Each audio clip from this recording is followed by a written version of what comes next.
And we're back on Build Face TV. I came downstairs. Probably should put the mic in front of me. Probably should make sure that the mic levels are coming through okay. All right, so I came downstairs to get everything set up and ready for my next top 10 video. I went through all the supporting characters for the lockdown period, and I was like, okay, I'm gonna be all ready for this, but I gotta go get my kid from their after school clubs here like right away.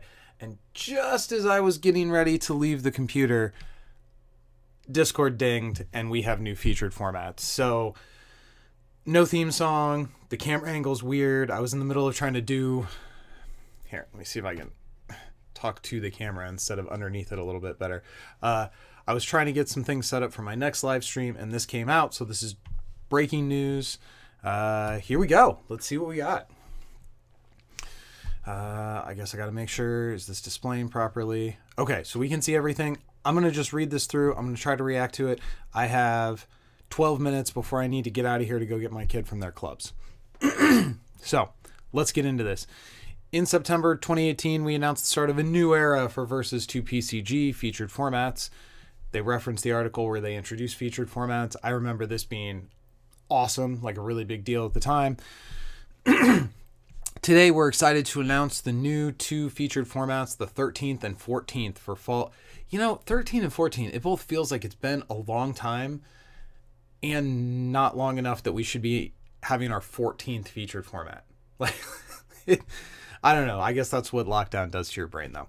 Okay, so the 13th and 14th, this is going to be for fall of 2021 and the winter 2022 seasons, which will last through March of 2022. All tournaments sanctioned by Upper Deck will use these formats, and we encourage community-organized tournaments to use them as well. Typical. Featured format, Second Chance. Let me double check, make sure this is all on the screen so you guys can see it. Yep. It's always good to be retrospective. This format will allow for just that. Players will be able to enjoy a more recent yet still broad card pool from which to build. Okay, I mean, I'm intrigued. What does that mean? So this is going to be the fall format, so this is just starting. Rules, you can only use cards from the last 2 years. Yeah, Rob, I agree. It feels like 100 years ago when we did the first Big Apple battle. So you may kind of. Yeah. So I know on every one of the boxes, it has a volume right here. And the current year's volume is volume. Can I get that close enough without glare? No, well, trust me, right here in the little flag, it says volume 4. So Second Chance, I don't understand the name.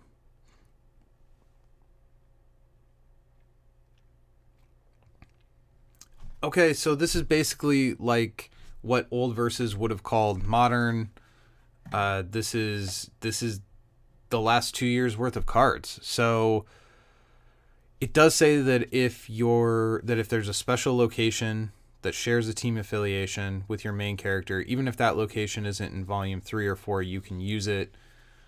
So like you still have Avengers Mansion or Sanctum Sanctorum. Gosh, I don't want to be negative. But honestly, this is a little disappointing. One of the things I've liked about featured formats throughout the history of Versus is that they didn't do kind of the simple, obvious thing that Magic the Gathering did and that old Versus did, where it's like, hey, our new format is you can only use the most recent There's apparently a scratch thing on my camera screen that I didn't take off when I got this new camera. I'm such an amateur. All right, well, man, I'm not that enthused about this format. Yeah, it'll be cool to be able to focus on the most recent couple years of cards and not have to worry about like super degenerative stuff that was printed a long time ago. This could do some. There have been a lot of good cards that have been printed in the last 2 years. So if we're only limiting the card pool to cards that have been printed in the last 2 years, and we have to cut out certain staples that are older, things like Solo or Dark Phoenix. That seems pretty positive. As a format, as a meta, this might end up being really cool. There's still certainly... It's hard for me to sit here and immediately think through, like, what would the meta look like? What character? And we still don't know what the next arc's going to be. I mean, we know thematic-wise, but we don't know what the cards are going to do.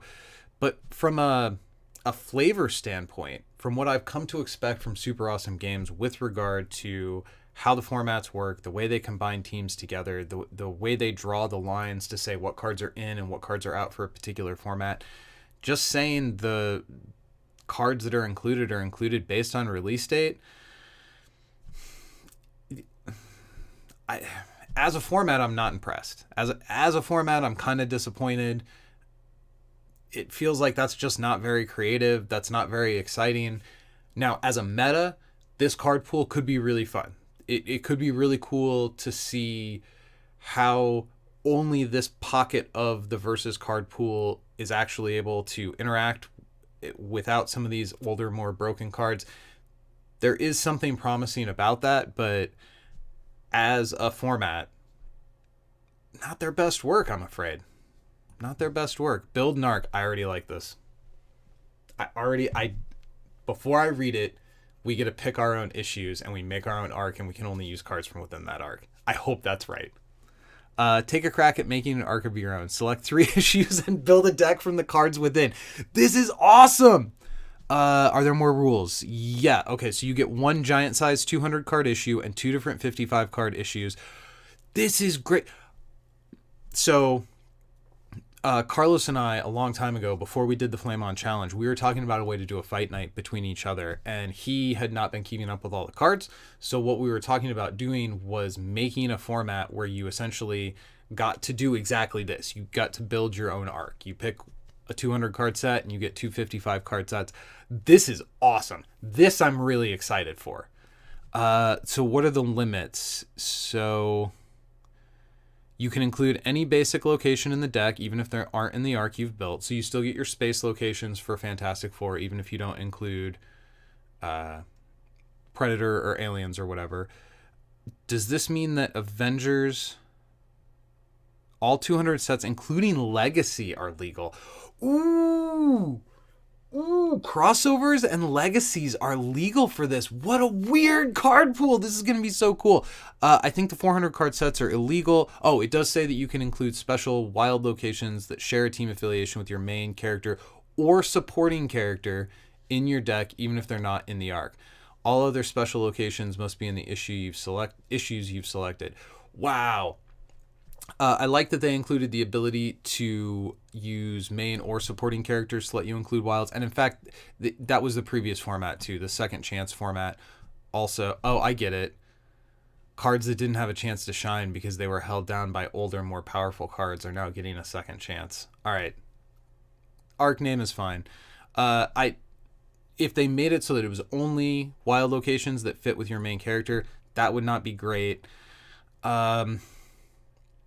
Man, what do I think of these formats? So format 14, I'm thrilled with. I've been looking forward to something like this for a long time. I've talked about different ways to try to do something like this. We even discussed breaking the 400 card boxes into 200 card boxes so that they could be included. That's incredible. There's going to be so many like weird sub metas, and do you get to know what the other person's arc is before you play against them? Like, do you have to announce your arc before you sit down and play?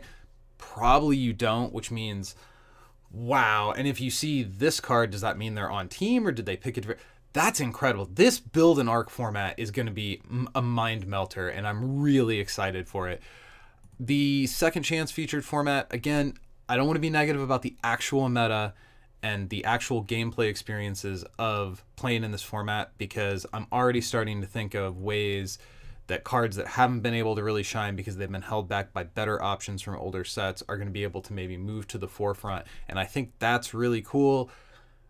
As a format, Super Awesome Games has conditioned me to believe that there's going to be a little bit more going on in how we determine what cards are legal or not legal for a format other than just their release date. Let me say this. I will reserve judgment on whether or not I think this format as a format is a good idea until I have a chance to actually think about the meta that it creates. Maybe the meta that this creates is going to be so cool and so new and feel so fresh that I was going to say laziness, but that's not a fair word. The lack of excitement I feel about how this format is structured could be dwarfed by how excited I get about the way the meta actually plays out. So I'm a little bit lukewarm on Format 13. Format 14, I am all in. This sounds awesome.